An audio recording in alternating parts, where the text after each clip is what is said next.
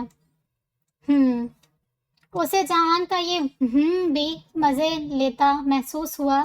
جہان نے اس کی پیٹ کی طرف اشارہ کیا، گویا کہہ رہا ہو جاری رکھو، اور خود اپنی پلیٹ پر جھک گیا۔ دونوں ہی رات سے بھوکے تھے، سو خاموشی سے اپنی پلیٹیں صاف کرتے رہے۔ چائے یا کافی؟ ویٹر خالی پلیٹیں لینے آیا تو جہان نے دریافت کیا، چائے۔ شبی کو اس وقت چائے کی شدید طلب ہو رہی تھی۔ ویٹر نے چائے کا کہنے کے بعد جہان نے اس سے پوچھا، تمہیں جانا کہاں ہے؟ اس کی بتائی جگہ کا نام اس کے ذہن سے نکل گیا تھا۔ شبی نے بیگ سے چھوٹی ڈائری نکالی اور پتے والا صفحہ کھول کر اس کے سامنے رکھا۔ جہان نے گوگل میپ پر اس جگہ کا نام لکھ کر فون ٹیبل پر رکھا۔ زیادہ دور نہیں ہے، میری منزل یہ ہے اور تمہاری یہ۔ مجھے یہیں سے گزر کے جانا ہے آگے، میں راستے میں تمہیں ڈراپ کر دوں گا۔ وہ اسکرین پر انگلی کے اشارے سے اسے بتا رہا تھا۔ وہ چپ رہی، تذبذب اس کے چہرے سے صاف ظاہر تھا۔ آنیسٹلی حالات حاضرہ کے مد نظر تمہیں یوں تنہا سفر نہیں کرنا چاہیے، وہ بھی اس انجان روڈ پر پہلی بار۔ تمہارے پاس اس بیوقوفی نما بہادری کی کوئی وجہ ہو، لیکن مجھے یہ مناسب نہیں لگتا کہ ایک ہی راستے پر ہم الگ الگ جائیں۔ اس کی صاف گوئی پر وہ جذبس ہوئی۔ ویسے بھی مما نے تمہیں گھر تک پہنچانے کا حکم دیا ہے۔ اس کا ذہن تیزی سے کام کر رہا تھا، تبھی ویٹر بل لے کر آ گیا۔ اس نے سرک سے بیگ کھول کر والیٹ نکالا۔ جہان اپنا والیٹ نکالتا تب تک اس نے ویٹر کو بل کے ساتھ پیسے تھما دیے تھے۔ تم نے پولیس کو کتنے پیسے دیے؟ حساب برابر۔ جہان نے دور جاتے ویٹر کی طرف اشارہ کیا اور کھڑا ہو گیا۔ وہ باہر نکلا تو شبی بھی اس کے پیچھے دوڑی۔ جہان ڈرائیونگ سیٹ پر بیٹھ گیا تھا، مگر وہ بیگ سینے سے لگائے باہر ہی کھڑی رہی۔ جہان نے ہارن بجا کر اسے متوجہ کیا۔ شبی نے اس کی طرف پشت کی اور آنکھیں میچ کر سر اٹھا کر دعا مانگی، یا اللہ، پیپر اسپرے ہے میرے پاس، پھر بھی تیری مدد درکار ہے۔ ایک لمبی سانس لے کر وہ جہان کے برابر والی سیٹ پر آ کر بیٹھ گئی۔ یہ بیوقوفی نہیں ہے، ہمارے کالج میں ریگولر سیلف ڈیفینس اور ورکشاپس ہوتی ہیں، اور میں نے ایک بھی مس نہیں کی تھی۔ سیٹ بیلٹ لگاتے ہوئے اس نے جہان کو آگاہ کیا، اور تھوڑے بہت کراٹے بھی جانتی ہوں میں۔ جہان کا کہا بڑا بے ساختہ تھا۔ یہ میرے لیے اطلاع ہے یا وارننگ؟ جہان نے سوچا۔ گڈ۔ ایک توصیفی نظر اس پر ڈال کر جہان نے گاڑی آگے بڑھا دی۔ دونوں ہی چپ چاپ اپنے خیالوں میں گم تھے۔ بڑی دیر بعد فون کی آواز پر دونوں کے خیالات کا تسلسل ٹوٹا۔ مام کالنگ۔ دونوں نے ایک ساتھ فون کو دیکھا۔ جہان نے ڈیش بورڈ کے گلو باکس سے بلوٹوتھ ہیڈ سیٹ نکال کر کان میں لگایا۔ السلام علیکم مما۔ ہاں، کر لیا؟ نہیں، جا رہے ہیں، راستے میں ہیں۔ اوکے، پہنچ کر کال کرتا ہوں۔ اللہ حافظ۔ وہ ڈرائیونگ کر رہا تھا، اس لیے تسمیہ نے اختصار سے کام لیتے ہوئے فون رکھ دیا۔ مما پوچھ رہی تھی تمہیں گھر ڈراپ کیا یا نہیں۔ ہیڈ سیٹ کان سے لگاتے ہوئے جہان نے اسے دیکھا، وہ صرف مسکرا کر رہ گئی۔ ویسے میرا خیال ہے کہ تم اپنے گھر نہیں جا رہی ہو۔ اس کے فقرے میں اپنے گھر اسے ٹھا کر کے لگا۔ سوری۔ اس کا متغیر چہرہ دیکھ کر جہان کو اپنی غلطی کا احساس ہوا کہ وہ حد پھلانگ گیا ہے۔ میرا گھر ممبئی میں ہے۔ وہ جلد ہی سنبھل کر گویا ہوئی۔ اس کے اندر بیٹھی صفورہ کی شبی تمسخرانہ مسکرائی تھی۔ اس کے اندر چل رہے مذاکرات بھی دھڑا دھڑ اٹھ رہے سوالات اور نئے نئے امٹتے خیالات اسے پاگل کرنے کو تھے۔ کچھ دیر پہلے ملا یہ اجنبی سامع بن کر اسے پاگل ہونے سے بچا سکتا تھا، اور پھر ذرا دیر بعد اس اجنبی سے دوبارہ ملنے کا کوئی امکان بھی نہیں تھا۔ اور یہ بھی صحیح ہے کہ اس انجان راستے پر میں پہلی بار سفر کر رہی ہوں۔ اس نے کھڑکی کے شیشے کے پار گزرتے سرسبز شاداب اور خوشنما منظر کو دیکھا۔ کل تک مجھے بھی علم نہیں تھا کہ اس علاقے میں میرا اتنا گہرا اور قریبی تعلق ہے کہ آج میں یہاں پہنچ جاؤں گی۔ جہاں نے گردن موڑ کر اسے دیکھا۔ اس کی سیاہ آنکھوں میں نمی چمک رہی تھی۔ ایک بار پھر اس نے پیروں سے لوفرز نکالی اور پیر موڑ کر سیٹ پر رکھ لیے۔ اب اس کی نظریں سامنے سڑک پر تھیں۔ کل تک میری ایک پرفیکٹ فیملی تھی۔ ابو 4 سال پہلے ہمیں چھوڑ کر چلے گئے، پھر بھی ہم ایک طرح سے مکمل تھے۔ میں، نیہا، صفی اور امی۔ گلے میں اٹک رہے پھندے نے اسے چند پلوں کے لیے روک دیا تھا۔ لیکن کل میں نے جانا کہ ابو کے بعد وہاں میرا کوئی نہیں۔ میں چھوٹی تھی، ناسمجھ تھی۔ تب تک سمجھ میں آتا ہے کہ کسی نے مجھے بتایا نہیں، لیکن اس کے بعد تو یہ سراسر زیادتی ہے، حق تلفی ہے۔ مجھے میرے پیدائشی اور بنیادی حق سے محروم رکھا گیا، اور میں یک طرفہ معاملہ سن کر کیسے مان لوں کہ مجھے سنائی گئی کہانی سچ ہے؟ وہ لاشعوری طور پر اپنے قدم کو جائز ٹھہرانے کے جواز ڈھونڈ رہی تھی، مگر حقیقتاً اس کا ہر جملہ خود اذیتی کی مثال تھا۔ میں نے نہ کچھ غلط کیا، نہ کچھ غلط کہا۔ شبی نے سڑک سے نظر ہٹا کر جہان کو دیکھا، جیسے وہ ابھی اس کی تائید کرے گا۔ یہ ریڈر میری سمجھ میں آئے تو بتاؤں صحیح کیا یا غلط؟ جہاں نے اس الجھی لڑکی پر ایک نرم نگاہ ڈالی۔ میں اس ہستی سے ملنے نکلی ہوں جس نے مجھے جنم دیا تھا۔ الفاظ کے انتخاب میں اسے کچھ وقت لگا۔ اس کا دل ماں کہنے کے لیے آمادہ نہیں ہوا تھا، اور اس ہستی کے وجود سے میں کل تک بے خبر تھی۔ اوہ! جہاں نے ابرو اچکا کر سر ہلایا۔ کئی لمحے چپکے سے سرک گئے۔ اس حقیقت کے باوجود اگر تمہاری فیملی پرفیکٹ تھی، کچھ دیر سوچنے کے بعد جہان آہستگی سے بولا تھا، تو اس حقیقت کے کھل جانے کے بعد بھی پرفیکٹ ہی ہونا چاہیے۔ اس کی اس گہری بات پر ہاتھ باندھے بیٹھی صفورہ کی شبی بڑے انداز سے اترائی تھی۔ اس نے پیر نیچے کر کے لوفرز پہنے۔ آرام سے بیٹھو، بیگ پیچھے سیٹ پر رکھ دو۔ اس کی بے آرامی دیکھ کر جہان نے مشورہ دیا۔ شبی نے عمل کرتے ہوئے بیگ فوراً پچھلی سیٹ پر رکھ دیا۔ کوئی میرا حال نہیں سمجھ سکتا۔ اسے ایک دم رونا آ گیا۔ کون سے کالج سے ہو؟ لمبی خاموشی گمبھیر ہونے لگی تو جہان نے پھر بات شروع کی۔ اس سال میرا ماسٹرز مکمل ہو گیا ہے۔ Science, arts, commerce. آگے جاب یا بی ایڈ؟ اس کی بات کے بیچ ہی وہ نفی میں سر ہلانے لگی تھی۔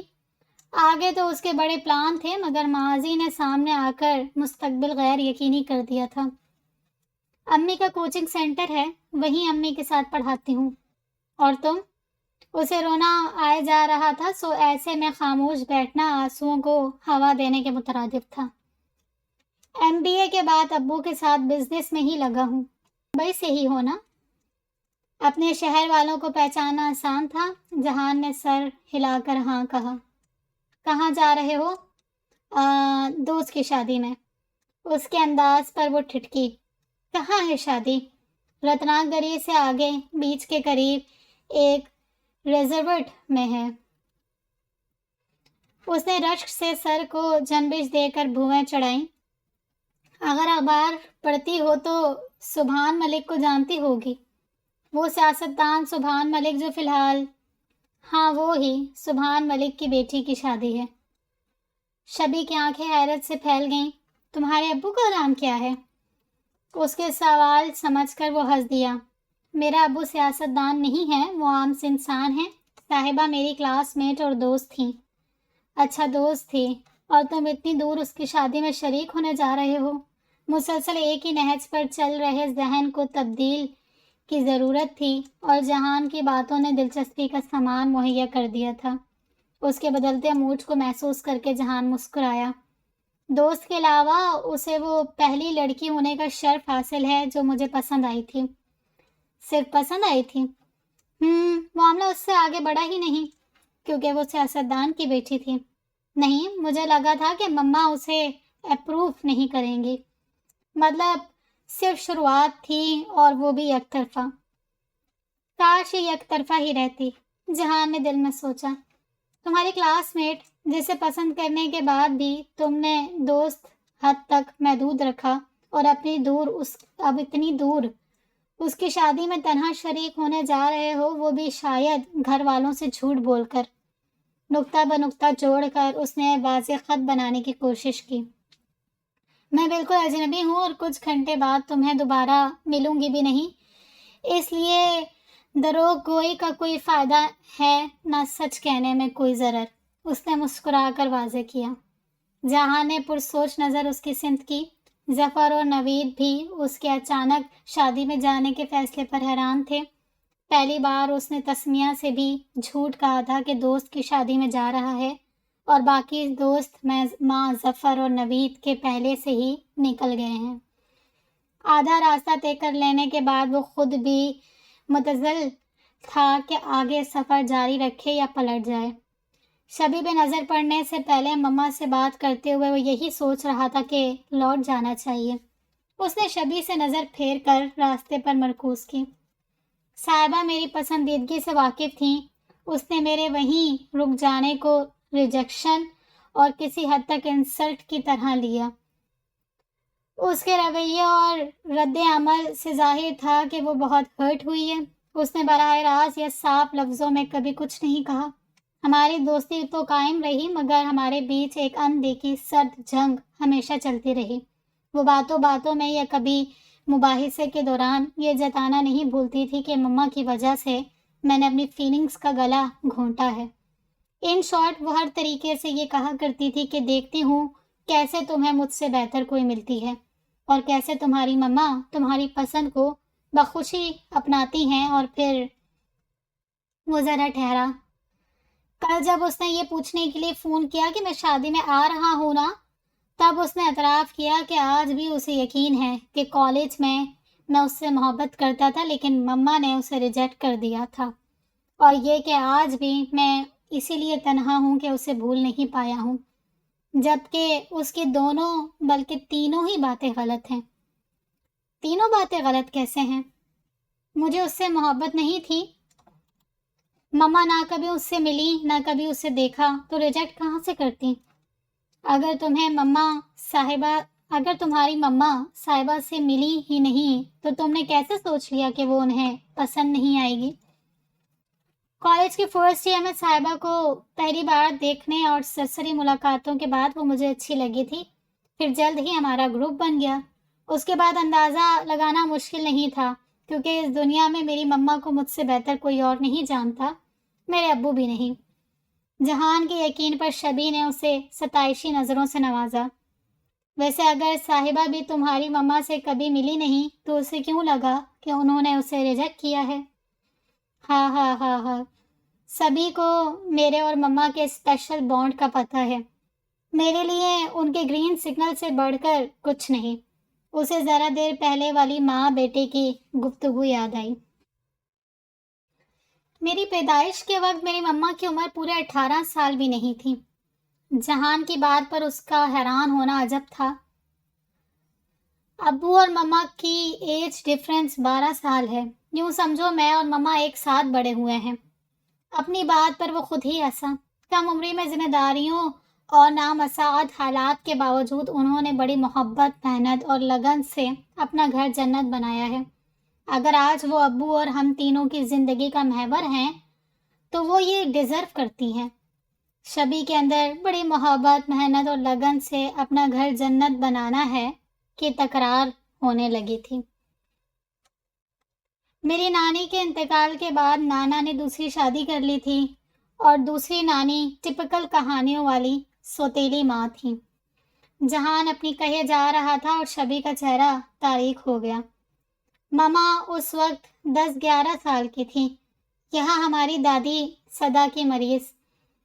ابو گھر میں سب سے بڑے تھے، سو گھر سنبھالنے کے لیے ایک عدد میٹ کے کل وقتی انتظام کی خاطر ابو کی شادت مما سے کر دی گئی۔ میری مما 17 سال کی عمر میں گھر کے کاموں میں طاق ہو چکی تھی۔ اس نے رک کر ایک گہری سانس لی۔ ابو نے دونوں چچا اور دونوں پھوپھیوں کی تعلیم اور شادی کی ذمہ داریاں نبھائیں، اور مما نے اتنا بڑا خاندان سنبھالا۔ جہاں وہ صرف رشتے میں بڑی تھیں، عمر میں باقی سب ان سے بڑے تھے۔ مگر کسی نے انہیں عمر کی رعایت نہیں دی تھی۔ خیر وہ وقت گزر گیا۔ دادا کے بعد جائیداد اور بزنس کی تقسیم ہونے پر جب سب علیحدہ ہوئے تب جیسے مما اور ابو نے پہلی بار ایک دوسرے کو دیکھا۔ وہ بڑی خوش دلی سے مسکرا رہا تھا۔ اب وہ اس کھوئے وقت کی بھرپور طریقے سے تلافی کرتے ہیں۔ ان کی قربانی اور اچھی نیت کا ثمر ہے کہ آج ہماری فیملی ہر لحاظ سے سب سے خوشحال ہے۔ بات کے اختتام پر وہ شبی کو دیکھ کر مسکرایا۔ جواباً وہ بھی مسکرائی تھی مگر اندر ذرا دیر پہلے والا سکون غائب تھا۔ تم سب سے بڑے ہو؟ ہاں، میرے بعد عرش اور اس کے بعد شبان۔ عرش مجھ سے 10 سال چھوٹی ہے جبکہ شبان اس سے 1.5 سال چھوٹا ہے۔ تبھی اس کے فون پر زفر کی کال آنے لگی۔ اس نے بلوٹوتھ ہیڈ سیٹ نکال کر کان میں لگایا اور شبی نے سیٹ کی پشت پر سر ٹیک کر آنکھیں موند لی۔ یہ کیا کرنے جا رہی ہوں میں؟ اس نے خود سے سوال کیا۔ جواب میں پھر اندر تو میں شروع ہو گئی۔ کال ختم کر کے جہاں نے گردن موڑ کر اسے دیکھا۔ اس کا چہرہ اندرونی کشمکش کا سائن بورڈ بنا ہوا تھا۔ وہ کبھی لب بیچتی تو کبھی آنکھیں زور سے میچ لیتی، کبھی گردن کو جنبش دیتی تو کبھی لب کاٹنے لگتی۔ جہاں نے موبائل اسکرین پر بتدریج گھٹتی بلو لائن کو دیکھا۔ اس کی منزل تک پہنچنے تقریباً گھنٹے بھر کا وقت تھا۔ کتنی ہی دیر بعد اچانک سڑک پر نظر آنے والے گڑھے کو دیکھ کر جہان نے بریک لگایا تو جھٹکے پر وہ جیسے نیند سے جاگی۔ سوری۔ اور کتنا وقت ہے؟ اس نے اپنی کلائی پر بندھی گھڑی دیکھتے ہوئے پوچھا۔ 30-35 منٹ۔ وہ کھڑکی سے باہر دیکھنے لگی۔ اس نے اسکول میں سے ہادری اور ویسٹرن گھاٹ پڑھا تھا۔ دیکھنے کا یہ پہلا موقع تھا۔ بحر عرب سے لگا ملک کا یہ مغربی ساحلی علاقہ جو 4 ریاستوں میں پھیلا تھا بے شک خوشنما مناظر سے بھرا ہوا تھا۔ اس نے اپنی کئی دوستوں سے اکثر اس علاقے کی خوبصورتی کے متعلق سنا تھا اور آج خود بھی قائل ہو گئی تھی۔ کئی ندیاں اور ان پر بنے چھوٹے چھوٹے پل گزرے تھے۔ ستمبر کا مہینہ تھا تو بارش کی خوش رنگ مہربانیاں ہر سو بکھری تھی۔ میں کھڑکی کھولوں؟ اس نے پلٹ کر جہان سے پوچھا۔ جہان نے اے سی بند کر کے کھڑکیاں کھول دیں۔ شبی نے ہاتھ باہر لہرا کر سرد ہوا محسوس کی، پھر دونوں کلائیاں کھڑکی پر رکھ کر آگے جھک کر ذرا سا باہر نکالا سر۔ سیکنڈ ہی لگے تھے دوپٹہ اور بالوں کا حال ہونے میں۔ اس نے فوراً سر اندر کر لیا۔ ایسی مست ہوا ہے کہ اے سی کی ضرورت ہی نہیں۔ دوپٹہ اور بال درست کر کے اس نے شیشے آدھے چڑھاتے ہوئے کہا۔ اس راستے پر گرد تھی کافی، اس لیے اس کا اشارہ بیک کے لیے بس کے پیچھے کرنے والے راستے کی طرف تھا۔ وہ دونوں ہاتھ گود میں رکھے انگلیاں مروڑتی رہی، پھر کچھ سوچ کر پیچھے سے بیگ اٹھا کر فون نکالا اور پاور آن کیا۔ حسب امید نیہا کے میسیجز تھے۔ زندہ ہونے کی خبر پہنچانے کا شکریہ۔ پہنچ گئی اپنوں میں، سیلفی ضرور بھیجنا۔ وہ ہونٹ کاٹتے ہوئے بار بار اس کے میسیجز پڑھے جا رہی تھی۔ میں بالکل اجنبی ہوں اور کچھ گھنٹے بعد تمہیں دوبارہ ملوں گا بھی نہیں۔ جہان کی بات پر اس نے چونک کر اسے دیکھا۔ وہ اسی کا جملہ دہرا رہا تھا۔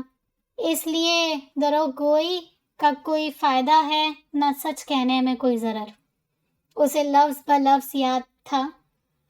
اس نے اداسی سے مسکرا کر فون آف کیا اور فون بیگ میں ڈال کر غائب دماغی سے بیگ کے زپ آگے پیچھے کرنے لگی۔ چیزیں کھونے اور گم کرنے والی میری عادت بڑی پرانی اور مشہور ہے۔ اسکول اور کالج میں جب بھی ڈاکیومنٹس کی ضرورت پڑتی، ڈاکیومنٹس سنبھالنے کے لیے امی ہمیشہ میرے ساتھ رہتی۔ مارک شیٹس کے علاوہ کسی اور پیپر کو میں نے کبھی اتنے غور سے نہیں دیکھا۔ فرسٹ ایئر میں بھی اتفاق سے میں نے 10th کے رزلٹ پر امی کے نام کی جگہ سمیرا لکھا تھا۔ میرا 10th کا رزلٹ ابو نے آن لائن دیکھا۔ اس وقت میری ساری توجہ مارکس پر تھی، اس لیے میں نے کسی اور بات پر دھیان ہی نہیں دیا۔ میرے استفسار پر امی نے کہا کہ ان معاملات میں ہمارے یہاں عموماً جو اسپیلنگ مسٹیک ہوتی ہیں، یہاں بھی وہی ہوا ہے۔ صفورہ سمیرہ ہو گیا تھا، اور آگے ڈاکومنٹس میں مدر نیم استعمال نہیں ہوتا ہے، اس لیے کسی نے کریکشن بھی نہیں کروایا۔ مجھے ان کی بات درست لگی، میں نے مان لی اور بھول بھی گئی۔ اس نے ہاتھ کی مصروفیت روک کر اسے دیکھا۔ کل رات اپنی کتابوں والی الماری کی صفائی کے دوران ابو کی کچھ پرانی فائلیں بھی نکلیں۔ اسی میں مجھے شادی کا پرانا کارڈ ملا جس پر ابو کے نام کے ساتھ دلہن کا نام کی جگہ سمیرہ لکھا تھا۔ دلہن کے والد کا نام بھی نانا کا نام نہیں تھا، اور شادی کی تاریخ میری پیدائش سے تقریباً 10 ماہ پہلے کی تھی۔ مجھے مارک شیٹ یاد آ گئی۔ میں وہ لے کر امی کے پاس گئی۔ اس نے اذیت سے آنکھیں بند کر لی۔ صفورہ کا چہرہ سامنے آتے ہی بڑی شدت سے سینے میں درد لہرایا تھا۔ حیرانی، دکھ، تعصب اور پتہ نہیں کیوں اور کیسے پہلی بار صفورہ کے چہرے پر ندامت اور جرم کی رقم نظر آ رہی تھی۔ جس تیزی اور بے قراری سے وہ اس کی سمت بڑھی تھی، شبی میری جان، اسی رفتار سے وہ پیچھے ہٹی تھی۔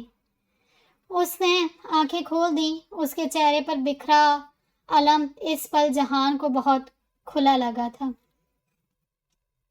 ساری عمر جو میری ماں رہیں، دراصل ان سے میرا کوئی خونی رشتہ ہی نہیں، اور مجھے دنیا میں لانے والی چند دنوں کی عمر میں ہی مجھے چھوڑ کر چلی گئی تھی۔ زبردستی کی شادی جو وہ کچھ دنوں میں ہی ختم کرنا چاہتی تھی، میری آمد کے انتظار میں انہیں میری پیدائش تک چلانی پڑی تھی۔ اسے یاد آیا صفورہ کی اس بات کے جواب میں اس نے کس بدتمیزی سے کہا تھا۔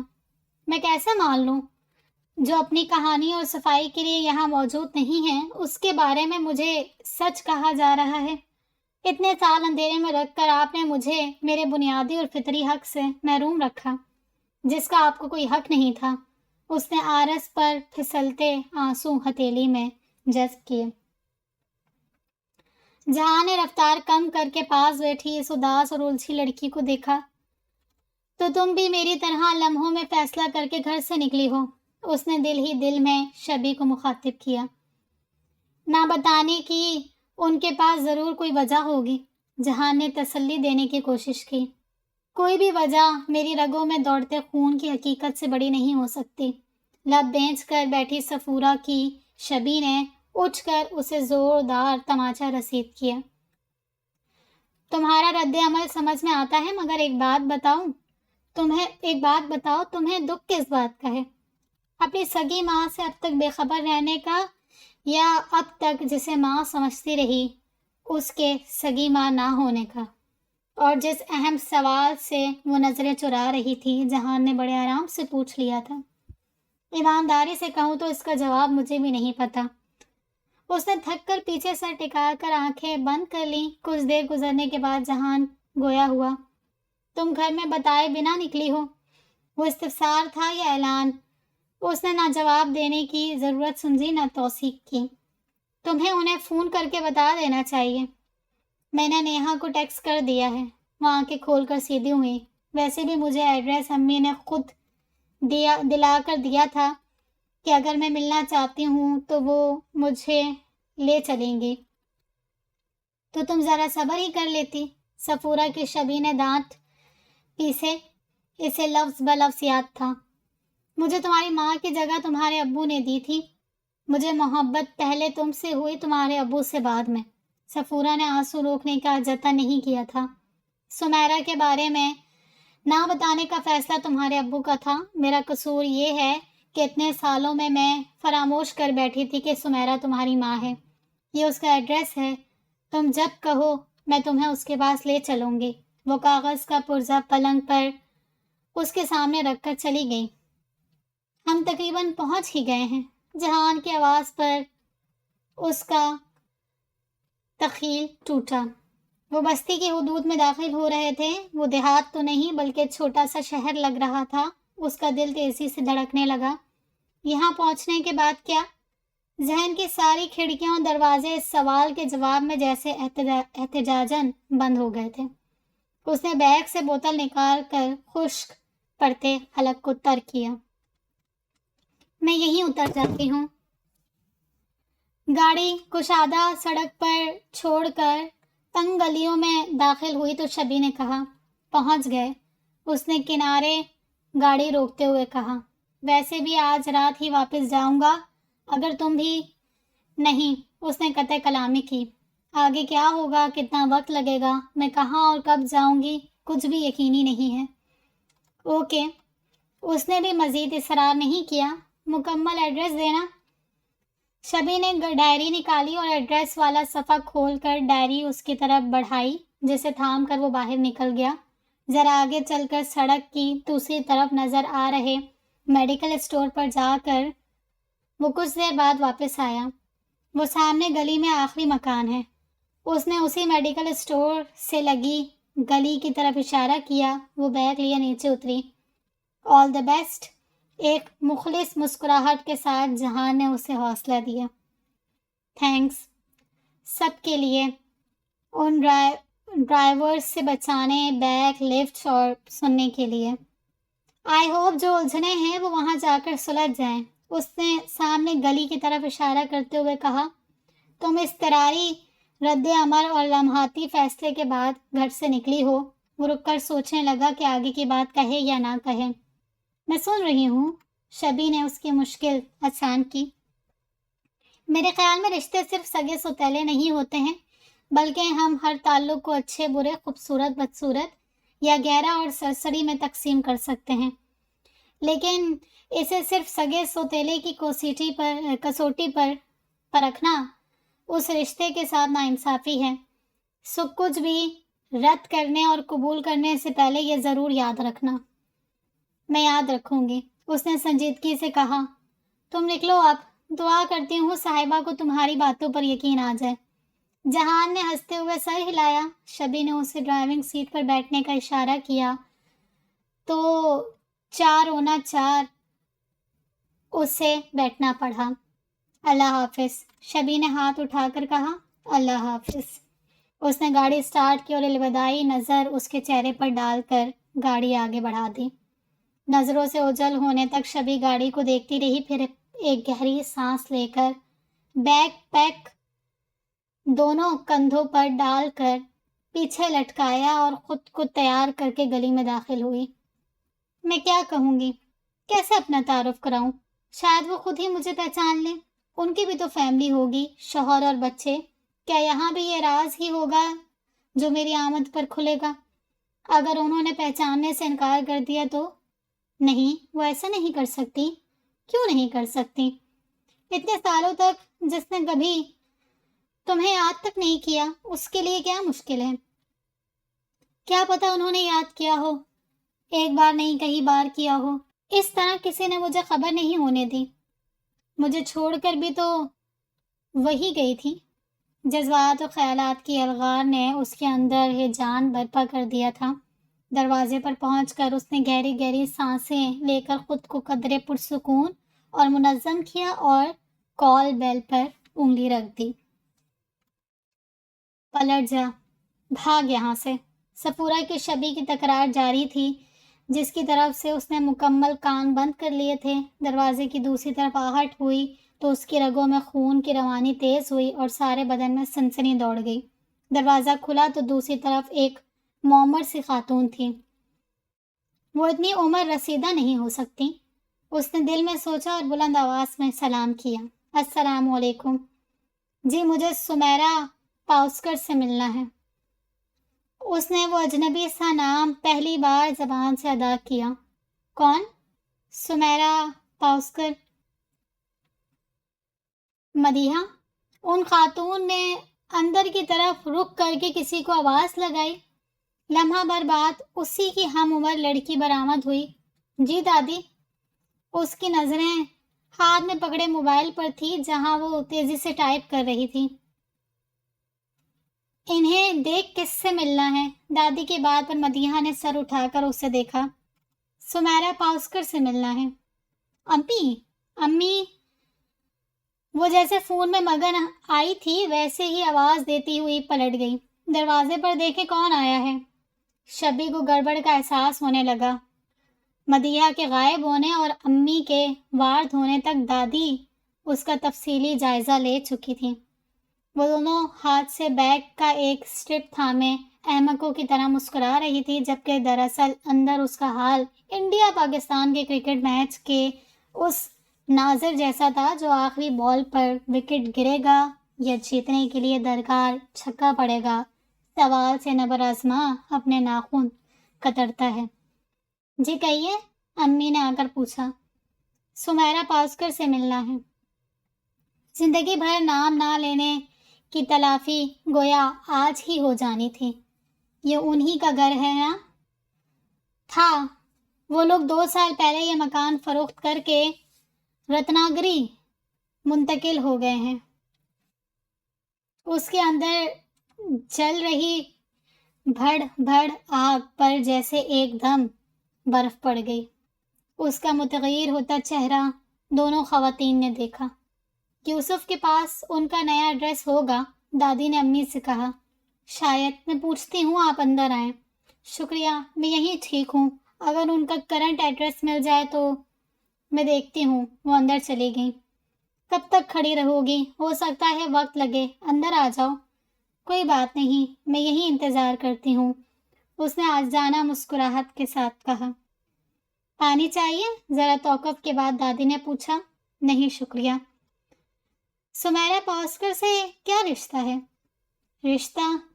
اس نے خشک لبوں پر زبان پھیری۔ رشتہ دار ہے میری۔ دور کے رشتہ دار ہیں؟ جی۔ دادی کے مزید ممکنہ سوالات کے جواب نہیں تھے اس کے پاس۔ پانی ملے گا؟ دادی نے عجیب نظروں سے اسے گورا اور مدیحہ کو پکارا۔ 2-3 آوازوں کے بعد وہ اپنی سابقہ مصروفیت کے ساتھ حاضر ہوئی۔ جی دادی۔ دادی پوتی اس جگل بندی کی عادی لگتی تھی۔ انہیں پانی دو۔ جی دادی۔ وہ جیسے آئی تھی ویسے ہی موبائل پر سر جھکائے پلٹ گئی۔ کہاں سے آئی ہو؟ ممبئی سے۔ اکیلی؟ جی۔ یہ ہے کاظم پاسکر کا نیا ایڈریس۔ امی کے بروقت آمد نے اسے بچا لیا۔ آپ سب کو بے وقت پریشان کرنے کے لیے معافی چاہتی ہوں۔ شبی نے ان کے ہاتھ سے کاغذ لیا۔ ایڈریس کے لیے بہت بہت شکریہ۔ وہ ان دونوں کو حیران چھوڑ کر پلٹی اور تیزی سے چلتی ہوئی گلی پار کر گئی۔ دادی پانی؟ تبھی مدیحہ ایک ہاتھ میں گلاس اور دوسرے ہاتھ میں موبائل لیے حاضر ہوئی۔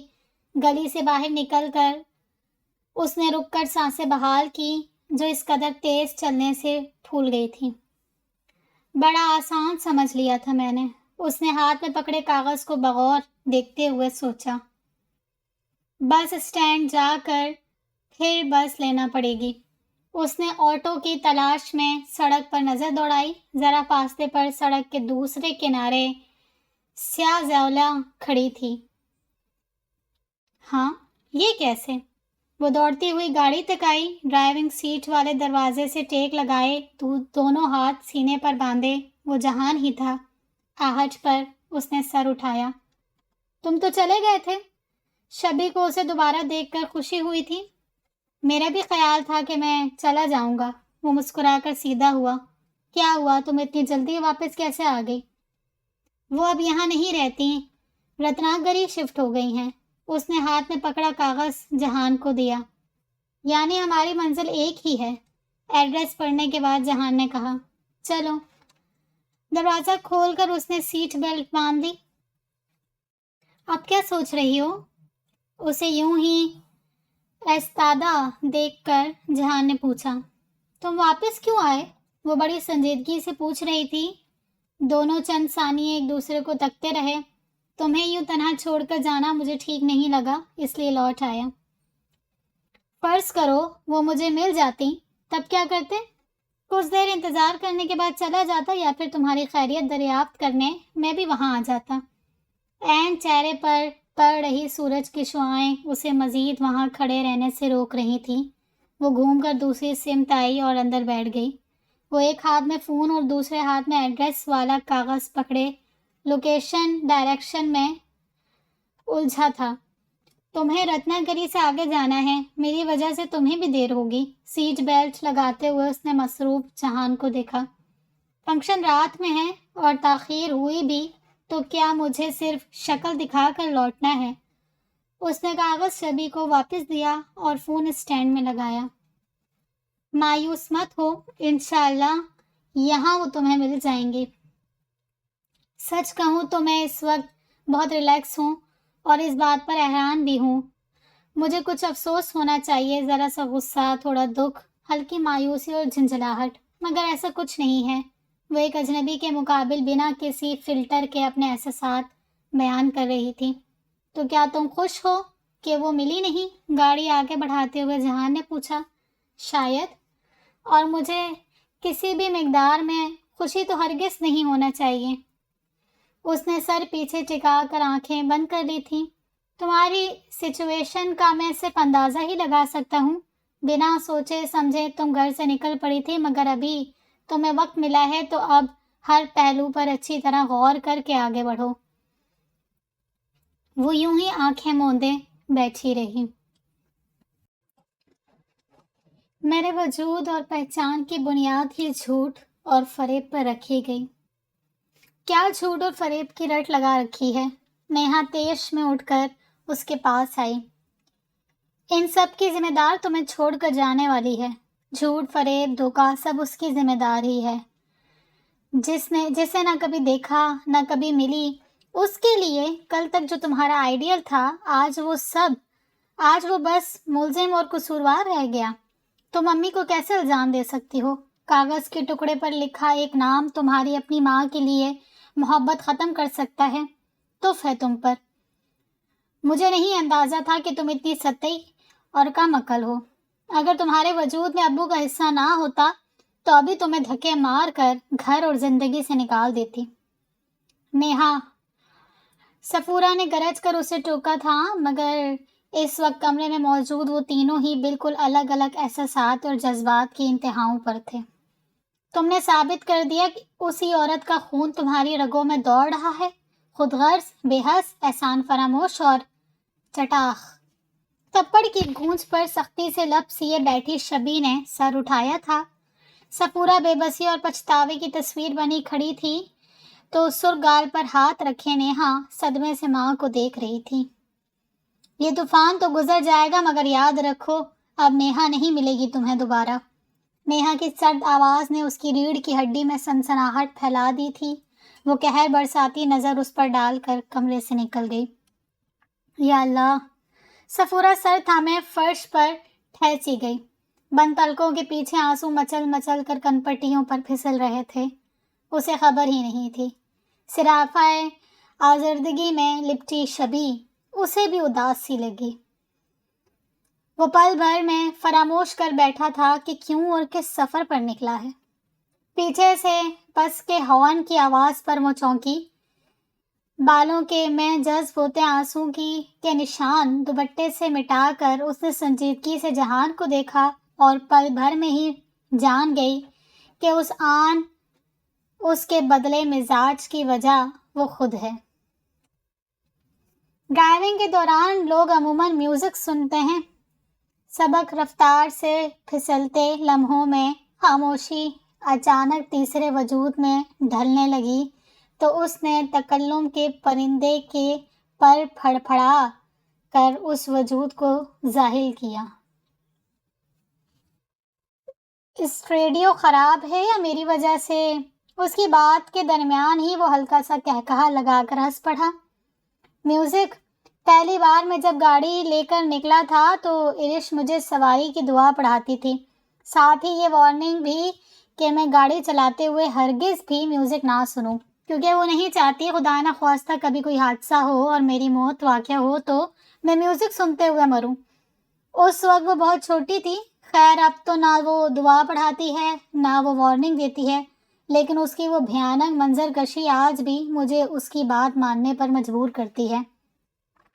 اس انوکھی توجہ پر وہ پہلے حیران ہوئی، پھر مسکرائی اور آخر میں ضبط نہ کر سکی تو بے ساختہ ہنس پڑی۔ تمہاری بہن ہے بڑی چالاک۔ جہان نے دیکھا کچھ دیر پہلے والی آزردگی کا سایہ اب غائب تھا، مگر اس وقت وہ دل سے ہنس رہی تھی۔ یہ امتزاج اسے بڑا بھایا۔ آگے ایک ہوٹل ہے جہاں کے پرانس بہت فیمس ہیں، وہاں لنچ کے لیے رکیں۔ اتنی جلدی؟ اس نے کلائی پر بندھی گھڑی میں وقت دیکھا۔ اس کے بعد دوسرا اچھا ہوٹل کافی دور ہے۔ مجھے تو بھوک بھی نہیں، اگر تمہیں لگی ہے تو رک جاتے ہیں۔ کچھ خاص نہیں، اسے اچانک یاد آیا، پیچھے دیکھو کیری بیگ ہوگا، مما نے دیا تھا۔ شبی نے گردن موڑ کر پیچھے دیکھا، تھیلی اس سے نظر تو آ رہی تھی مگر دور تھی۔ سیٹ بیلٹ نکال کر وہ پوری پیچھے گھوم گئی، جوٹ کی تھیلی اٹھا کر زپ کھول کر اندر جھانکا۔ اس میں جوس کے ٹیٹرا پیکس، چپس کے پیکٹس، انرجی بالز، بسکٹس اور تھرموسٹیلی کپ کی پانی کی بوتل تھی۔ تمہیں کچھ چاہیے؟ پانی ہو تو دے دو۔ شبی نے ڈھکن ہٹا کر بوتل اسے تھما دی۔ جہان نے آدھی سے زیادہ بوتل خالی کر کے واپس کی۔ اتنی پیاس لگی تھی تو پہلے کیوں نہیں مانگا پانی؟ اس نے پہلے صرف سوچا، پھر بول بھی دیا۔ اس کے ناراض اور شاکی لہجے پر جہان نے اسے دیکھا۔ ہواؤں کا اثر تھا کہ بال بکھر سے گئے تھے جو اب مچل مچل کر اس کے گالوں کو چوم رہے تھے۔ گاہے بگاہے رونے کا اثر تھا کہ سیاہ آنکھیں متورم تھیں۔ سانولی شفاف رنگت پر اس کی ناک پرجمان تل اس کے چہرے پر سب سے نمایاں تھا۔ سوری۔ نظریں دوبارہ سڑک پر مرکوز کرنے کے لیے اسے کڑی جدوجہد کرنی پڑی تھی۔ شبی نے انرجی بار کا ریپر آدھا اتار کر اس کی طرف بڑھایا۔ اس نے شکریہ کے ساتھ تھام لیا۔ اس نے بھی شغل کے لیے چپس کا پیکٹ باہر نکالا۔ پارلے جی نہیں ہوگا اس میں؟ جہاں نے مسکراتے ہوئے اسے دیکھا تو وہ ہنس دی۔ یہ اس کی عادت تھی، وہ پارلے جی کی شوقین تھی اور ہر جاننے والا اسے اس تعلق سے چھیڑتا بھی تھا اور مذاق بھی ضرور ہی اڑاتا تھا۔ اس نے تھیلی کی زپ بند کر کے واپس پیچھے رکھی اور سیٹ پر پہلے والی حالت میں بیٹھ گئی۔ جہاں نے اشارہ کر کے اسے سیٹ بیلٹ لگانے کا کہا، جس پر اس نے فوراً عمل کیا۔ کیا تم اس طرف اکثر آتے ہو؟ کہاں کیا اچھا اور مشہور ہے، تمہیں سب معلوم ہے، اس نے چپس کھاتے ہوئے کہا۔ ابو نے یہاں آم کے باغات لے کر رکھے ہیں، سیزن میں تو ہم سبھی یہاں آتے ہیں۔ واو، آم کے باغ؟ اس کے منہ میں پانی بھر آیا۔ باغات کے ساتھ ہی فارم ہاؤس بھی ہے، اس لیے کبھی فیملی تو کبھی دوستوں کے ساتھ آنا جانا لگا رہتا ہے۔ ویسے ہے بڑا خوبصورت علاقہ۔ تم نے یہاں کے بیچز نہیں دیکھے؟ کبھی فرصت میں آؤ اور موقع ملے تو ضرور وزٹ کرنا۔ کاش یہ پہلا موقع ہی نہ آیا ہوتا، اس نے آزردگی سے سوچا۔ پھر اس کے گرد ہالہ بناتی اداسی محسوس کر کے وہ اپنی بات پر پچھتایا۔ اس نے گلا کھنگار کر اسے اپنی طرف متوجہ کیا۔ صاحبہ کی شادی میں جانے کی اصل وجہ کچھ اور ہے۔ شبی نے اپنی سوالیہ آنکھیں اس پر مرکوز کی۔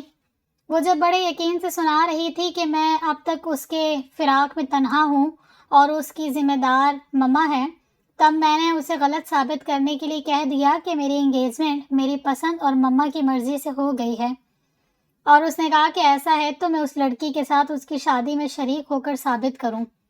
اوہو، اس کی سماعتوں میں اب بھی اس کی وہ استحسانیہ ہنسی گونج رہی تھی جس نے اسے طیش میں آ کر یہاں کے لیے نکلنے پر مجبور کیا۔ اسے صاحبہ کے روبرو کچھ بھی ثابت کرنے کی ضرورت نہیں تھی، اسے جو سمجھنا تھا وہ سمجھتی رہتی، لیکن ان سب میں مما کو گھسیٹ لائی تھی اور وہ ہرگز بھی یہ برداشت نہیں کر سکتا تھا کہ صاحبہ اپنی تخلیق کردہ تصوراتی ناکام عاشق کے لیے بھی اس کی مما کو دوش دے۔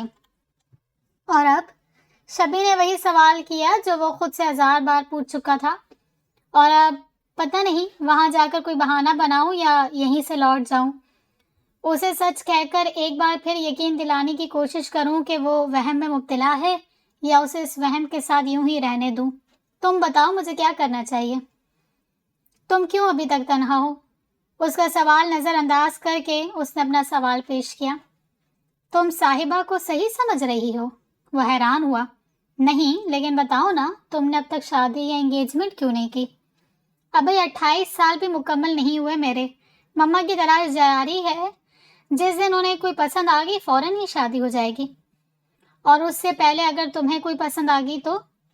مما تو کب سے اسی انتظار میں ہے کہ میں کسی کا نام لوں. مطلب یہ کہ تم چاہتے ہو تمہاری لڑکی مما کا انتخاب کریں اور وہ چاہتی ہے کہ تم خود کسی کو پسند کر لو. ایسا ہی کچھ. اللہ کرے تم دونوں کی نظر انتخاب ایک ہی لڑکی پر جا ٹھہرے. اپنی بات کا مزہ لے کر وہ ہنسنے لگی. جہان نے دلچسپی سے اسے دیکھا. یہاں سے اندر کی طرف ایک بیچ ہے. جہان نے آگے سڑک پر نظر آ رہے بائیں موڑ کی طرف اشارہ کیا. وہاں ایک پرانی عمارت بھی ہے. شبی کو اس کی اور عرش کی گفتگو یاد آئی. اگر تم کہو تو کچھ دیر وہاں. ہاں چلو. وہ مسکرا دیا. اسے شبہ تو تھا کہ وہ ان دونوں کی گفتگو سن رہی تھی. اب تصدیق ہو گئی تھی. بائیں جانب مڑتے ہی وہ ساحل سمندر سے قریب تر ہوتے جا رہے تھے. ہوائیں مستانی ہوتی گئیں اور مناظر بڑے فرحت بخش تھے. سامنے دور تک پھیلا آسمانی عرش، نیچے عرض پہ بکھرا سبزہ اور دونوں کے درمیان سورج کی نارنجی شعاعیں. چرند پرند اور بشر سب اس حسین منظر اور خوبصورت ماحول کا حصہ بنے اس کے مزے لوٹ رہے تھے. کچھ دور چلنے کے بعد وہ ایک تنگ اور ٹوٹی پھوٹی سڑک پر آ گئے. کیا یہ ٹورسٹ اسپاٹ ہے؟ اس نے آگے چلتی بائک کو دیکھ کر اس سے پوچھا. کوئی بہت مشہور جگہ تو نہیں ہے.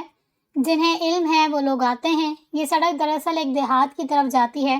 اس دیہات کا ایک مزدور فارم ہاؤس پر کام کرتا ہے. اسی نے یہ جگہ بتائی تھی.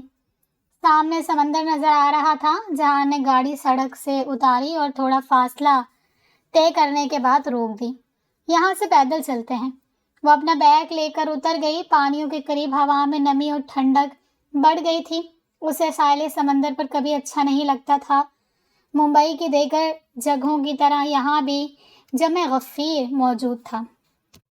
ایسی بھیڑ اور گہما گہمی میں اسے ساحل، سمندر، ڈوبتا سورج کچھ بھی اچھا نہیں لگتا تھا. ایسے موقع پر نیہا اکثر جل کر کہا کرتی تھی، تم نہ اکثر بیچ جایا کرو. وہاں صرف خودکشی کرنے اور ڈوبنے والے ہی ہوتے ہیں. وہ چند قدم چلتی ہوئی آگے آئی اور سامنے کا منظر دیکھ کر دم بخود رہ گئی. اسے لگا وہ ٹی وی اسکرین کا کوئی منظر یا کسی میگزین کی تصویر. اس منظر کی سب سے بڑی خوبصورتی صاف ستھرا اور لوگوں سے خالی ساحل تھا. گاڑی لاک کرنے کے بعد وہ دوڑ کر اس کے ساتھ ہوا. عرش اور شبان نے یہاں اپنے نام لکھے تھے. جہان نے بائیں طرف ایک ٹوٹے پھوٹے ڈھانچے کی سمت اشارہ کیا. وہ کبھی شاندار عمارت رہی ہوگی. اب اس کے صرف آثار باقی تھے. پتھروں والی ٹوٹی دیواریں جن پر چھت نہیں تھی، کچھ دروازوں کی چوکھٹیں اور چند سیڑھیاں. جہان اس کھنڈر کی طرف مڑا تو وہ رک گئی. میں وہاں جاؤں؟ جہان نے پلٹ کر دیکھا. وہ سمندر کی سمت اشارہ کر رہی تھی. اس نے یہ نہیں کہا تھا کہ وہاں چلے یا پہلے وہاں چلتے ہیں. جہان نے سر ہلا کر اسے اجازت دی. وہ آگے بڑھ گئی. جہان آہستہ آہستہ چلتا ہوا کھنڈر تک آیا اور عرش کی بتائی دیوار تک جانے کے بجائے منڈیر نما ٹوٹی دیوار پر بیٹھ گیا. جہاں سے سمندر اور جاتی شبی دونوں نگاہوں کی زد میں تھی. لوفرز اور بیگ ریت پر چھوڑ کر وہ برہنہ پاؤں چلتی پانی تک آئی. اگر ابھی یہاں نیہا، صفی اور امی ہوتے تو کتنا ادھم مچاتے سب. ماحول کا اثر تھا کہ وہ فی الحال بڑی دلگزار تھی. اتنی خوبصورت جگہ اور اتنے بدترین حالات میں یہاں تنہا ہوں. اس نے اڑتے دوپٹے کو سنبھالا. کس نے کہا تھا تمہیں تنہا گھر سے نکلنے کا؟ صفورہ کی شبی بیدار ہوئی. امی نے کہا تو تھا وہ خود تمہیں لے چلیں گی. میں غصے میں تھی. اب اتر گیا نا غصہ؟ لوٹ جاؤ. یہاں تک آ کر کیسے پلٹ جاؤں؟ امی کو کتنا دکھ پہنچایا ہے تمہیں، کچھ اندازہ ہے؟ میں بھی کم تکلیف میں نہیں ہوں. آدھی رات کو گھر سے نکل کر تم نے اچھا نہیں کیا. میرے پوچھنے پر بہانہ کرنے کے بجائے مجھے سچائی بتا دی گئی ہوتی تو آج یہ دن نہ آتا. اس وقت تم جس درد سے گزر رہی ہو وہ تمہیں اس سے محفوظ رکھنا چاہتی تھی. یہ تو اسی دن سے میرا مقدر ٹھہرا تھا جس دن وہ مجھے چھوڑ کر گئی تھی. تم سمیرا کا خون ہو اور صفورہ تمہاری ماں ہے. کیا تم اس سے انکار کر سکتی ہو؟ کبھی نہیں۔ اس نے اڑتے بالوں کو دونوں ہاتھوں سے پیچھے کیا۔ خیالات کے اس تبادلے میں صفورہ کی شبیہ اس میں مدغم ہو گئی تھی۔ دیوار پر باہر کی جانب پیر لٹکائے بیٹھا جہان اپنے موبائل کیمرے میں سامنے پھیلے دلکش مناظر قید کر رہا تھا۔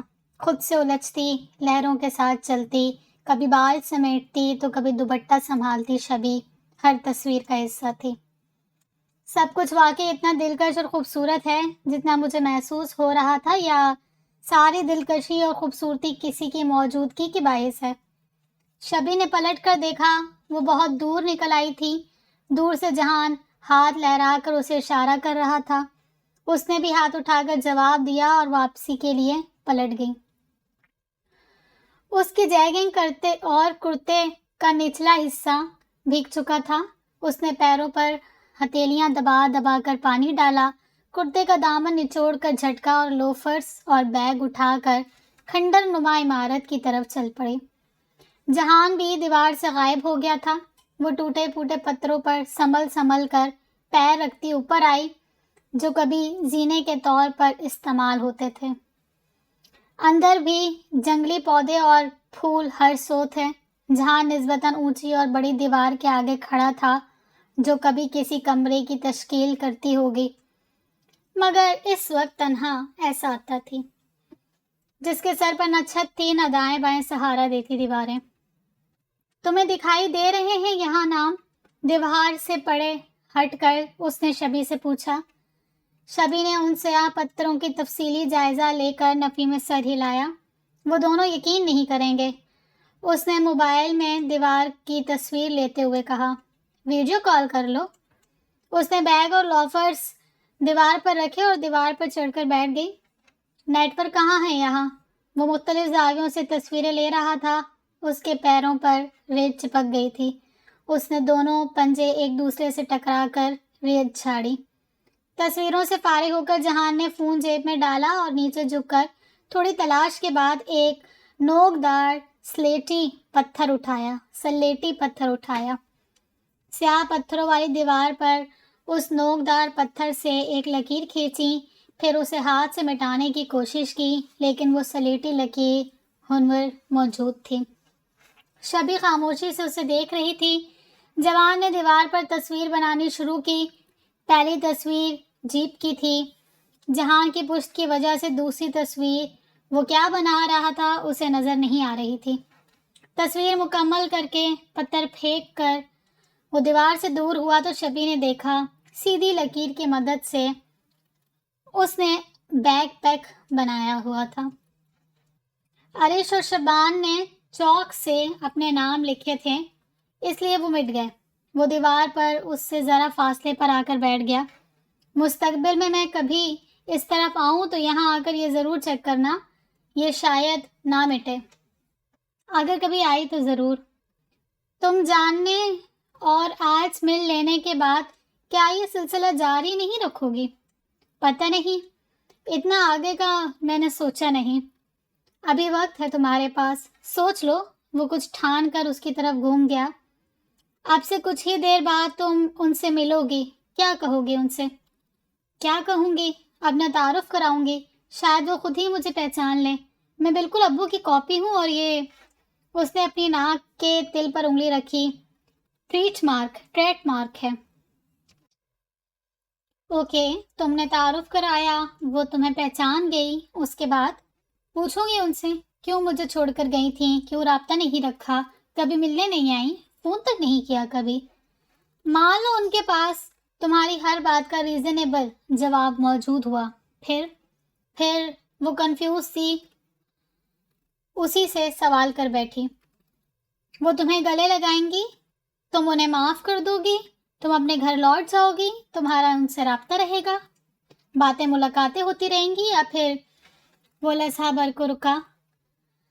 ہو سکتا ہے وہ تمہیں اپنے ساتھ رہنے کی آفر دیں، ویسے بھی تمہاری پڑھائی پوری ہو چکی ہے اور بقول تمہارے ابو کے بعد تمہارا وہاں کوئی نہیں ہے۔ وہاں سوتیلے بہن بھائی اور سوتیلی ماں ہے، اور یہاں بھی سوتیلے بہن بھائی اور سوتیلا باپ ہوگا۔ وہ بڑی بے رحمی اور سفاکی سے آنے والے وقت کی منظر کشی کر رہا تھا۔ وہ بے قرار سی کھڑی ہو گئی۔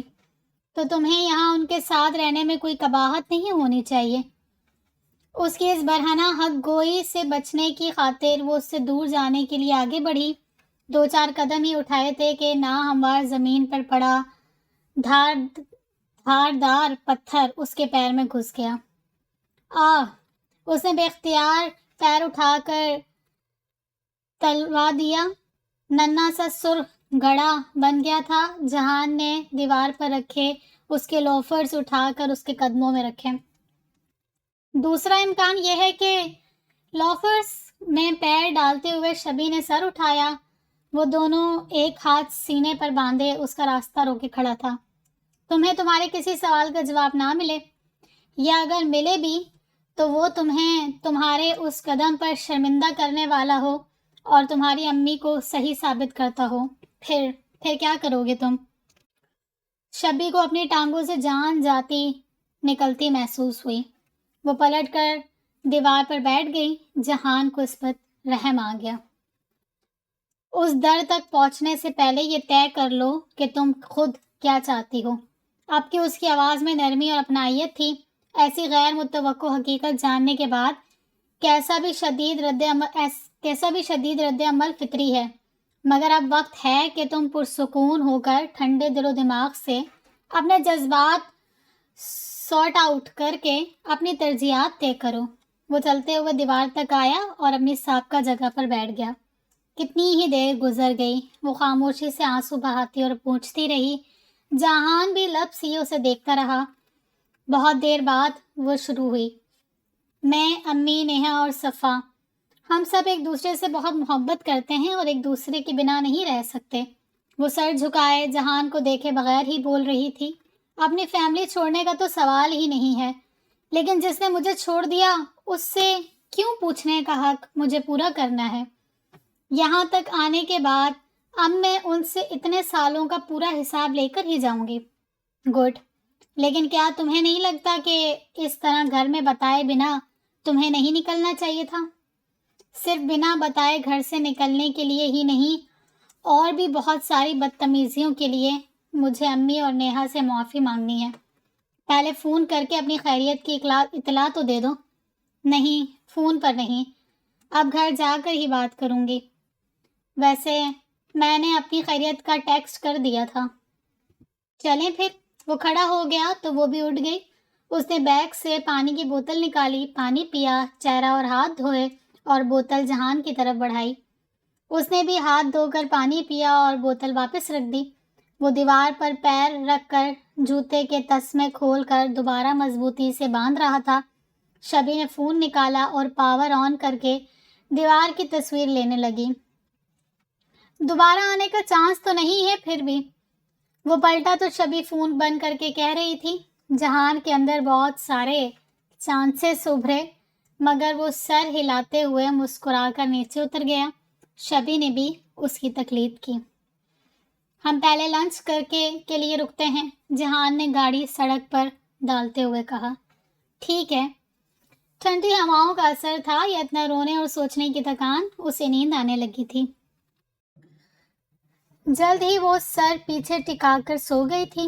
ڈرائیونگ کرتا جہان سامنے سڑک اور بازو میں سوئی شبی کو دیکھتے ہوئے ہوٹل پر پہنچ کر رکا تھا۔ گاڑی رکتے ہی شبی بھی جاگ گئی۔ ایسے بے خبر سونے پر وہ شرمندہ سی باہر نکلی۔ واش روم کے آئینے میں شکل دیکھ کر ایسا لگ رہا تھا کہ وہ سالوں سے سفر پر نکلی ہے۔ اچھی طرح ہاتھ دھونے کے بعد اس نے بیگ سے کنگھا نکالا اور بال کھولنے لگی۔ اپنی انفرادیت کی وجہ بھی اب سمجھ آ رہی تھی۔ ایک تو اس کی رنگت نیہا اور صفی کے مقابلے میں سانولی تھی، دوسرے پیٹھ کی لمبائی تک پھیلے اس کے بال امی اور نیہا کی بنسبت سیاہ اور گھنے تھے۔ وہ ٹیبل پر واپس آئی تو جہان فون پر مصروف تھا۔ اسے سمجھنے میں ذرا وقت نہیں لگا کہ دوسری طرف اس کی مما ہے۔ کہہ تو رہا ہوں کہ وہ دوسرے گروپ کے ساتھ نکلے ہیں۔ تیرے گروپ سے کب نکل گئے دونوں؟ مما، کالج کے اور بھی کئی دوست آ رہے ہیں، میں ہی سب سے آخر میں نکلا ہوں، وہ لوگ پہنچ بھی گئے ہوں گے۔ کتنی بار کہوں، مجھے یقین ہے ظفر اور نوید یہی ہیں، صاف صاف بتاتا کیوں نہیں معاملہ کیا ہے؟ ٹھیک ہے، آ کر بتاتا ہوں۔ خوش؟ بیٹا پہلے ہی کہہ دیتا، اتنے بہانوں کی کیا ضرورت تھی؟ ٹرائی کر رہا تھا کہ آپ سے کچھ چھپایا جا سکتا ہے کیا؟ سبق لے اور آئندہ کے لیے ایسی کوششوں سے توبہ کر۔ 100 بار توبہ مما۔ اچھا وہ لڑکی کیا نام تھا؟ بھول گئی۔ شبی۔ ہاں، اسے ڈراپ کرنے کے بعد مجھے میسج کر دینا۔ جی مما۔ چل رکھتی ہوں، اللہ حافظ۔ فون بند کر کے ٹیبل پر رکھ کر وہ اس کی طرف متوجہ ہوا۔ اس بار اس نے انجان بننے کی کوشش نہیں کی۔ تمہارا پورا نام کیا ہے؟ شبینہ، شبانہ، شبستان۔ اسے جتنے نام سوجے اس نے گنوا دیے۔ میرا پورا نام شبی ہی ہے۔ ایسا کیسے ہو سکتا ہے؟ یہ تو نک نیم لگتا ہے۔ تمہیں اردو تو آتی ہے نا؟ اس نے سامنے سے ٹیشو پیپر اٹھایا اور بیگ سے پین نکالا۔ بالکل آتی ہے۔ میرا نام شبی ہے، شبی نہیں۔ اس نے پین سے ٹیشو پیپر پر لکھ کر بتایا۔ اوکے۔ جہان نے ٹیشو پیپر ہاتھ میں لے کر بغور دیکھا۔ ابو کا پورا نام افتخار احمد اور دادا کا نام بشارت علی تھا، اور ہمارے یہاں ہر فارم اور دستاویز پر نیم، مڈل نیم، سر نیم، فادرز نیم جیسے کالمز نے ابو کے لیے بڑی پریشانیاں کھڑی کر دی تھیں۔ کل 4-5 نام لکھنے کے بعد ابو کا پورا نام بنتا تھا۔ دوسرے اسپیلنگ کی وجہ سے کوئی بھی صحیح تلفظ سے ابو کا نام نہیں لیتا تھا، کبھی افتکار تو کبھی افتخار۔ اس لیے ابو نے بڑے سوچ سمجھ کر ہمارے مختصر اور صحیح تلفظ والی اسپیلنگ کے نام چن کر رکھے تھے، نیہا، صفی اور شبی۔ وائس مین۔ اس کی ستائش پر وہ بھی فخر سے مسکرائی، تبھی اس کا کھانا آ گیا۔ تمہیں سی فوڈ بہت پسند ہے شاید، اس نے ٹیبل پر پھیلے پکوان دیکھ کر کہا۔ اس علاقے میں آ کر سی فوڈ نہ کھانا سراسر بیوقوفی ہے۔ ویسے مجھے سی فوڈ بھی پسند ہے، کیا تمہیں نہیں پسند؟ کھانے کے معاملے میں میرے نخرے نہیں ہیں۔ اسے اپنی یہ عادت بہت اچھی لگتی تھی۔ گڈ۔ کھانے کے بعد دونوں نے کافی پی۔ ظہر کا وقت تھا اور اسے نماز پڑھنی تھی۔ یہاں کسی گوشے میں نماز پڑھ سکتی ہوں؟ اس نے اطراف کا جائزہ لیتے ہوئے پوچھا۔ یہاں مرد خواتین کے لیے نماز کا الگ انتظام ہے، اسی لیے ہم لوگ ہر بار اسی جگہ پر رکتے ہیں۔ ایک ہی علاقے میں بکثرت سفر کرنے کے فائدے بھی کئی تھے۔ وہ 2 رکعت قصر پڑھ کر باہر آئی تو جہان بھی نماز سے فارغ ہو گیا تھا۔ فائنلی اب تمہاری منزل پر رکیں گے، دروازہ کھول کر ڈرائیونگ سیٹ پر بیٹھتے ہوئے جہان نے کہا۔ وہ بیگ میں سر گھسائے کچھ ڈھونڈ رہی تھی۔ کیا ہوا؟ ایڈریس والی پرچی نہیں مل رہی۔ اس نے اپنی طرف کا دروازہ کھول کر بیگ نشست پر الٹ دیا، بقول نیہا عمر و عیار کے زنبیل تھا۔ مڑے توڑے کاغذات، tissue papers, face wipes, pen, pepper spray, phone, chargers, چابیاں، چھوٹی سی ڈائری۔ اس کی ایمرجنسی کٹ کا پاؤچ کھل گیا تھا اور اس میں موجود لپ بام، لوشنز، کاجل، لائنر، نیل کٹر سب نشست پر پڑے تھے۔ پھر گم ہو گئی مجھ سے۔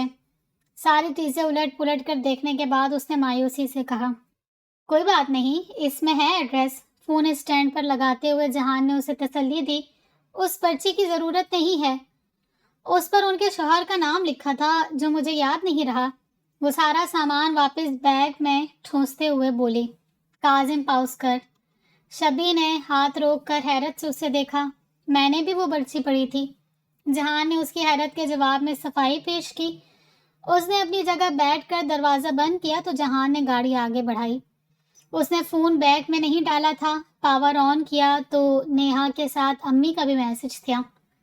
سنبھل کر اور دھیان سے بیٹا، واپس کب آؤ گی؟ میسج کر کے اپنی خبر دیتی رہو، چیزوں کا اور اپنا خیال رکھو۔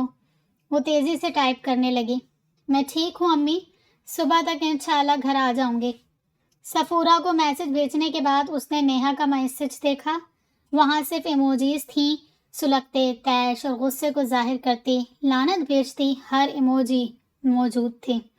صبر، آ رہی ہوں، اس نے ٹائپ کیا۔ فون بند کر کے اس نے کھڑکی کے باہر دیکھا۔ دن ڈھلنے کے آثار نمودار ہونے لگے تھے۔ دادی ابو کے لیے کوکن کیسے پہنچ گئی تھیں؟ اس نے سوچا۔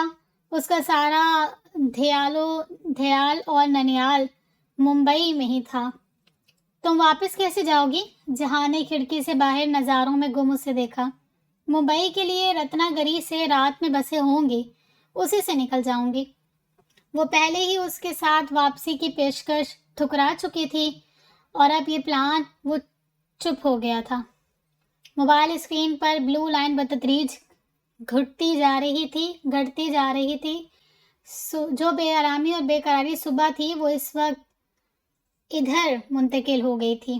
وجہ بہرحال دونوں طرف بالکل مختلف تھی۔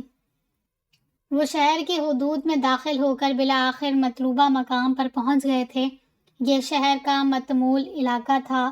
ایک قطار میں شاندار بنگلے بنے تھے۔ تو کیا ابو اور مجھے چھوڑنے کی وجہ دولت تھی؟ اس نے سوچا۔ جہان نے سڑک کے کنارے گاڑی روک دی۔ میں ویٹ کرتا ہوں۔ شبی نے اسے باز رکھنے کے لیے منہ کھولا ہی تھا کہ وہ نفی میں سر ہلاتے ہوئے بولا، تم یہاں سے نپٹ جاؤ تو تمہیں بس میں بٹھا کر ممبئی روانہ کرنا میرا اخلاقی فرض ہے، اور یہ مما کا بھی حکم ہے۔ آخر میں وہ مسکرایا۔ کچھ دیر پہلے والی خود اعتمادی کے باوجود وہ اب نروس تھی۔ بنگلہ نمبر 10 بھی ہے۔ اس نے فون نکال کر شبی کے آگے کیا۔ اس نے دیکھ کر سر ہلایا اور بیگ لے کر باہر نکل آئی۔ جہان بھی باہر نکل کر اس کے قریب آیا۔ اس نے سامنے قطار میں سادہ عالیشان بنگلوں کو دیکھا۔ ایک گہری سانس لے کر خود کو تیار کیا اور آگے بڑھ گئی۔ شبی ابھی وہ سڑک کے وسط میں ہی تھی کہ عقب سے جہان نے پکارا۔ وہ پلٹی۔ ساتھ ریلیکس، جو بھی ہوگا بہتر ہوگا۔ اس نے مسکرا کر اسے حوصلہ تھمایا۔ اس نے بھی مضطرب مسکراہٹ کے ساتھ سر ہلایا اور سڑک پار کر گئی۔ ناول وہ ایک دن کا پارٹ 1 یہاں پر اختتام ہوتا ہے۔ اگلا پارٹ جو ہے وہ آخری حصہ ہوگا جو کہ جلد اپلوڈ کیا جائے گا۔ چینل ضرور سبسکرائب کیجیے گا اور کمنٹس میں ضرور بتائیے گا